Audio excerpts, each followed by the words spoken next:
And we are joined by a very special guest this morning, Premier Alison Redford. How are you doing this morning? I'm just great. It's wonderful to be out in sunny Alberta. I know, it's nice. And you've been around the foothills a bunch already this morning. Yep. What did you get up to this morning in Okotoks? Oh, I had the chance to visit some schools and do the penguin dance with some kids in grade 1, and went over and visited the senior center and played canasta and gave it my best shot at indoor curling. I don't know. I think the people I was playing with would be skeptical about my skills, but it was a lot of fun. So no future in curling then? I think not. I think I'll stick with what I'm doing now.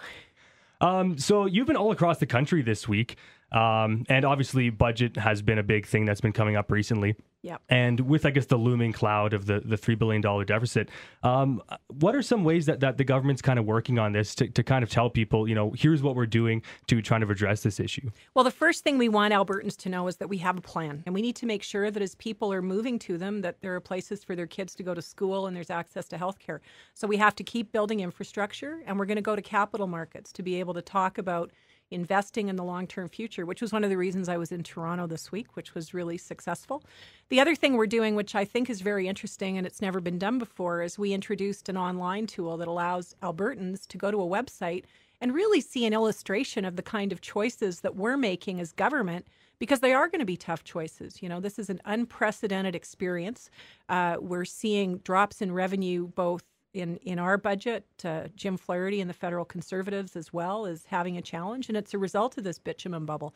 So the website's pretty interesting in terms of giving people the choice to look at where their priorities should be and then what the consequences of that are. And Albertans apparently, from my perspective, from the people I've been talking to this week and friends and neighbors, are enjoying the opportunity to really feel part of what we're doing as a government right now. And that website, budgetchoice.ca, I had a chance to look at it. Yeah. Very intuitive website. I mean, I can barely balance my own checkbook, so I was kind of going through and trying some of the things in there. But do you think it's a good way for Albertans to get an idea of how exactly our budget does work in Alberta? Yeah, I think it's an important piece of information for people to have. It's been amazing to me and really wonderful how many people are talking about our budget and not really seeing it as simply an endpoint, but part of a conversation about what the economy should look like, what our priorities are, and to know that we really are lucky to live in Alberta. We have the lowest taxes in the country. We have no intention of raising those taxes. We're not going to introduce healthcare premiums,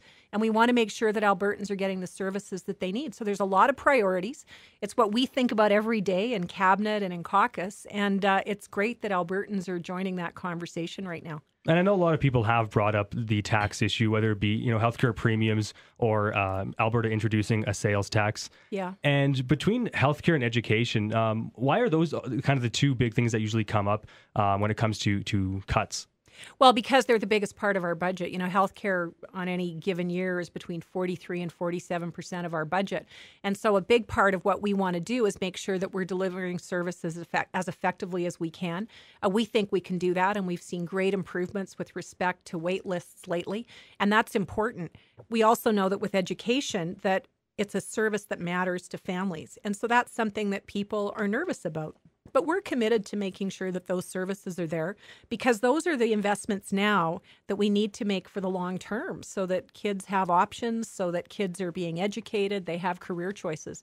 That's fundamental to what we need to do in this budget. So the big message sending out to Albertans then is that, we're committed to making sure that we're not having this deficit, and that, try to, I guess, cut as little as many things as possible. Well, we're not going to have cross-the-board cuts because we don't want to impact people disproportionately, and we want to make sure that we're supporting vulnerable people, that we're supporting families.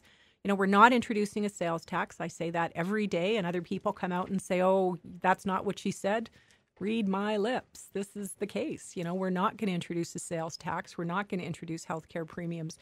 We know that Albertans are very proud of the fact that we live in an environment with the lowest taxes in the country, and we're going to continue that tradition. Premier Alison Redford, thank you so much for joining us today. I know you have a very busy day and a very busy schedule, and really appreciate the time. It was a lot of fun. Thanks very much. This is Premier Alison Redford. You're listening to the planet's best classic rock, the Eagle 100.9. And here's Led Zeppelin, Rock and Roll.